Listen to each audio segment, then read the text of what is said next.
Assalamu alaikum dear students, you are watching Learn English with Cab, and today once again we are going to discuss vocabulary. My dear students, today I am going to conclude this topic.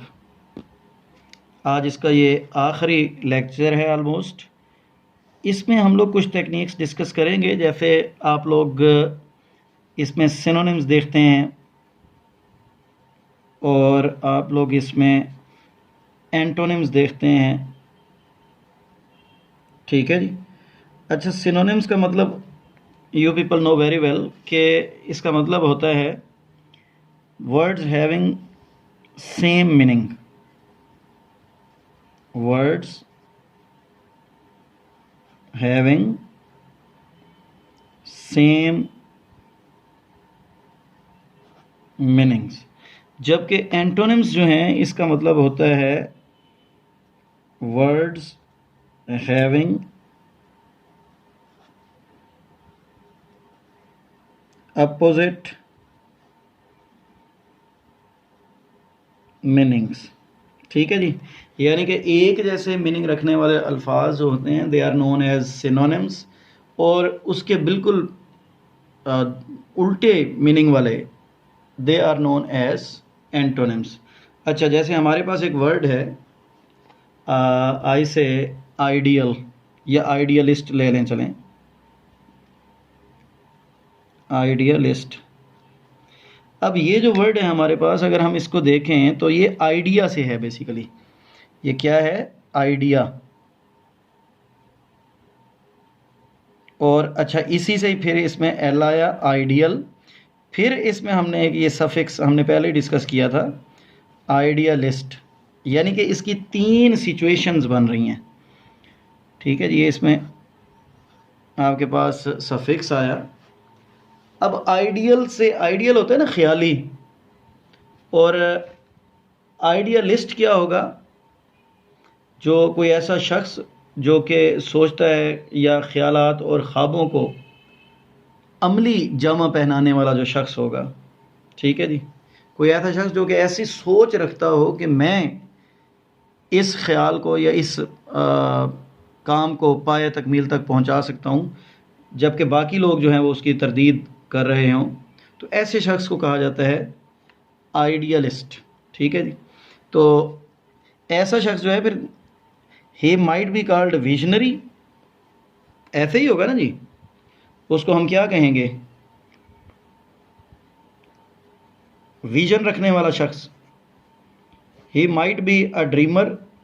लोग कहते हैं ना ये दिन में ख्वाब देख रहा है, तो he might be a dreamer. और he might be an optimist. अच्छा, ऑप्टिमिस्ट का वर्ड सुना है ना आपने? तो ये कोई ऑप्टिमिस्टिक ही हो सकता है। ठीक है जी। और इसके अगर तो हम इसके अब एंटोनिम्स की बात करेंगे, तो एंटोनिम्स में हमारे पास फिर ज़ाहिरी बात है रियल अप्रोच रखने वाला रियलिस्ट हो सकता है, परफेक्शनिस्ट हो सकता है,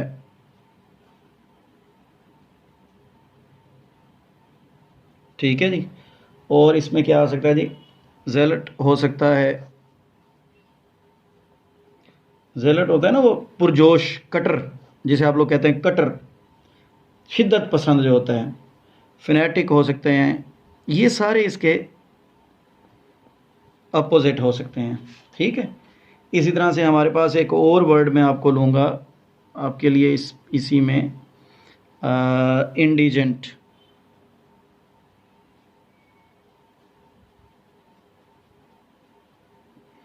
इंडिजेंट। अच्छा, इंडिजेंट जो है ये नादार, गरीब, तंग दस्त लोग जो होते हैं ना, गरीब, नादार, तंग दस्त को कहा जाता है। तो इसके सिनोनिम्स में हमारे पास क्या हो सकता है? पुअर हो सकता है, नीडी हो सकता है, और पेनीलेस हो सकता है, और क्या हो सकता है जी इसमें? पुअर वगैरह, या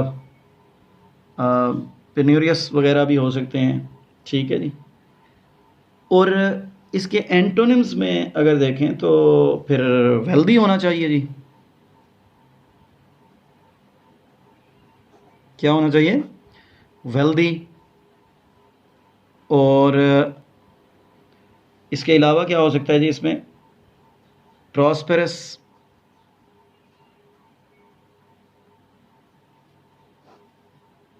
ठीक है जी। और वेल ऑफ,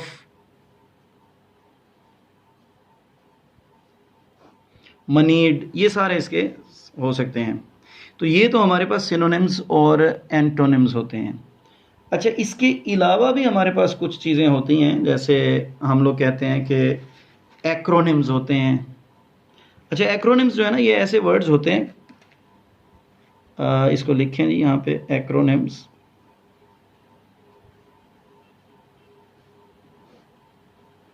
एक्रोनिम्स ऐसे वर्ड्स होते हैं जो कि एब्रीविएशंस से एक नया वर्ड बना देते हैं। जैसे हम लोग कहते हैं कि NASA नासा, WASA वासा, एक नया वर्ड बन गया ना, हम इसको WASA नहीं पढ़ते। इसी तरह से हम लोग कहते हैं कि वापडा, ठीक है जी। तो ये बेसिकली तो water and power development authority, ये इस तरह के इसके कोई वर्ड्स होते हैं, ठीक है जी। अच्छा, कल हमने एक्रोस्टिक भी पढ़े थे, वो भी एक्रोनिम से होते हैं बेसिकली, ठीक है। इसके अलावा हमारे पास होमोनिम्स होते हैं।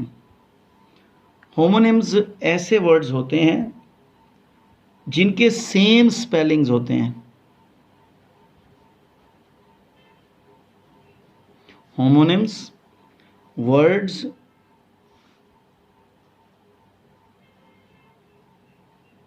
हैविंग सेम स्पेलिंग लेकिन डिफरेंट मीनिंग होते हैं। जैसे आप लोगों के पास एक वर्ड होता है जी, डेट। डेट का मतलब तारीख भी होता है, डेट का मतलब खजूर भी होता है, ठीक है जी, सेम वर्ड होता है। अच्छा, इसी तरह से एक वर्ड होता है एड्रेस। एड्रेस का मतलब लोगों से मुखातिब होना भी होता है अगर वर्ब में लें, और नाउन में लें तो एड्रेस जो है आप पते को कहते हैं, ठीक है। इसी तरह से आपके पास एक वर्ड होता है मैच। क्या होता है जी? मैच। एक तो वो मैच होता है ना, मुकाबला, जो कंपटीशन आप लोग रखते हैं। एक मैच वो भी तो होता है ना जो आपके घर वाले आपके लिए ढूंढ रहे होते हैं। वो कहते नहीं है कि ये इन दोनों का मैच बड़ा ज़बरदस्त है, जोड़ी जिसे आप लोग कहते हैं कंपेनियन के मीनिंग में, ठीक है जी।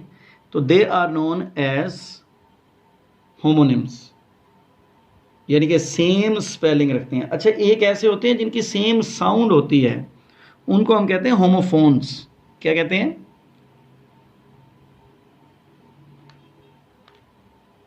होमोफोन्स। ये भी हम देख लेते हैं साथ ही। अच्छा, ये हमने पहले भी पढ़ा था कि होमोनिम्स था तो सेम स्पेलिंग थे। होमो का मतलब सेम है, फोन्स का मतलब साउंड होता है। तो इसका मतलब है वर्ड्स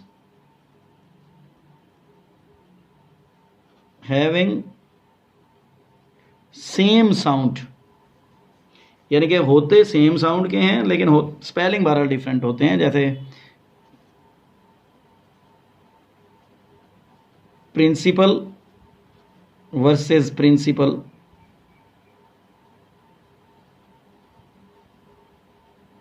ठीक है जी। तो ये PAL के साथ प्रिंसिपल, वो जो हेडमास्टर या इदारे का हेड होता है उसको कहा जाता है। और दूसरा प्रिंसिपल जो है ये जो रूल्स वगैरह को कहा जाता है। इसी तरह से आपके पास रिंग एंड रिंग भी हो सकता है। एक RING रिंग अंगूठी को कहा जाता है, एक WRING रिंग होता है निचोड़ना, ठीक है जी। तो ये हमारे पास there are the words having the same sound but different spelling and different meanings, ठीक है जी। तो ये हमारे पास कुछ इस तरह की टेक्निक्स हो सकती हैं जिनसे हम लोग अपनी वोकेबलरी जो है उसको एनहांस कर सकते हैं। तो हमने एक्रोनिम्स भी डिस्कस किए, सिनोनिम्स भी डिस्कस किए, एंटोनिम्स भी डिस्कस किए, और हमने इस होमोनिम्स डिस्कस किए, होमोफोन्स डिस्कस किए। यानी कि आज की जो हमारी लिस्ट है उस लिस्ट में the very first was synonyms, after that antonyms, after that acronyms, after that homonyms, after that homophones,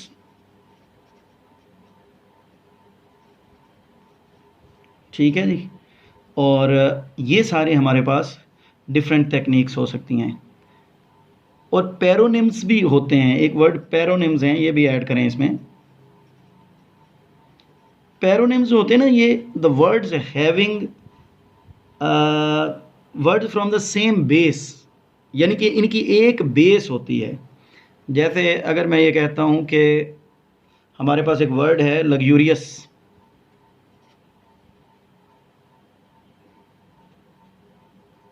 और एक वर्ड है लग्जूरियंट।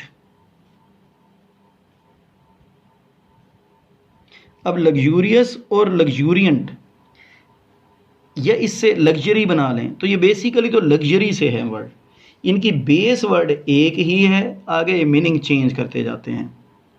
ठीक है जी। तो ये इनको हम कहते हैं पैरोनिम्स, इनको हम क्या कहते हैं? पैरोनिम्स। इसके अलावा हमारे पास होते हैं एपोनिम्स। एक चलें, अब बात निकल ही गई है आगे तो थोड़े से ये भी डिस्कस कर लें। एपोनिम्स होते हैं ये टाइटल्स होते हैं। क्या होते हैं? टाइटल्स होते हैं। टाइटल्स पर नाम रखे जाते हैं। जैसे इटालियन मैप मेकर एमिरेगो के नाम पर अमेरिका का नाम रखा गया। ठीक है जी। तो ये हमारी बेसिक टेक्निक्स हैं, याद रखिएगा। मैं आज इस टॉपिक को यहाँ पे वाइंड अप करने लगा हूँ। What you need is to go through these things. Number 1 हमने कहा कि synonyms, नंबर 2 हमने कहा कि antonyms, नंबर 3 हमने कहा कि acronyms, नंबर 4 हमने कहा कि homonyms, नंबर 5 हमने कहा कि homophones, नंबर 6 हमने कहा कि पैरोनिम्स, नंबर 7 हमने कहा कि ये 6 की बजाय मैंने 7 लिख दिया तो इसको ज़रा ख्याल कीजिएगा, एपोनिम्स। और इससे पहले हमने कहा था कि स्टेम वर्ड्स, प्रीफिक्सेस,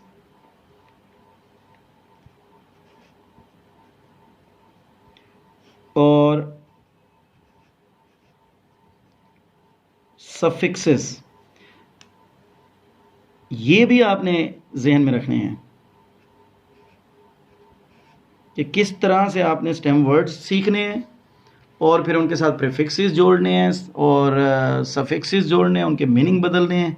ये सारा प्रोसेस जो है that is known as morphology, that is known as morphology. ले जी, ये मेरी तरफ से था। अब आप बाकी ख़ुद इसकी एग्जांपल्स जनरेट कीजिएगा, इसके डिफरेंट जो हैं चीज़ों को आप कह लें कि मज़ीद प्रैक्टिस करने की कोशिश कीजिएगा। One thing always keep in your mind that whatever you are going to do in your life, what you need is to practice it, because practice makes healthy. ठीक है जी। Practice, practice and practice.